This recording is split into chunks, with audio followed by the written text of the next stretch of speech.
বলার জন্য।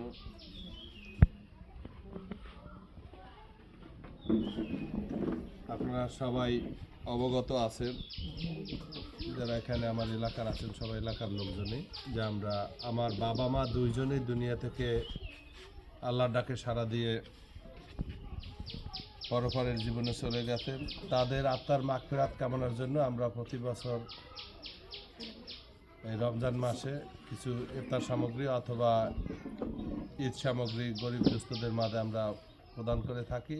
তারই ধারাবাহিকতা এবছর আমরা কিছু ঈদ সামগ্রী আপনাদের গরিব দুঃখীর মাঝে ঈদের আনন্দটা যাতে আমরা সবাই একত্রে ভাগাভাগি করতে পারি সেই উদ্দেশ্য নিয়ে আমরা আপনাদের সাথে শেয়ার করতে চাই।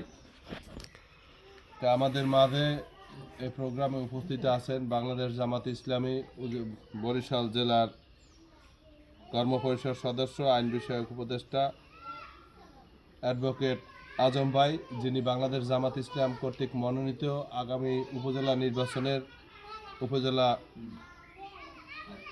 চেয়ারম্যান ক্যান্ডিডেট আমাদের আজম ভাই। উপস্থিত আছেন এখানে আমাদের মাঝে উজিরপুর উপজেলার কর্মপরিষদের সদস্য আসাদুজ্জামান ভাই, আর এলাকার আমার মুসলিম ভাইরা, মায়েরা, বোনেরা, আসসালামু আলাইকুম রহমতুল্লাহ। ওয়ালাইকুম আসসালাম রহমতুল্লাহি ওয়া বারাকাতুহু। একটা জাতীয় নির্বাচন আপনারা জানেন কিছুদিন আগে হয়ে গেল। আলহামদুলিল্লাহ মানুষ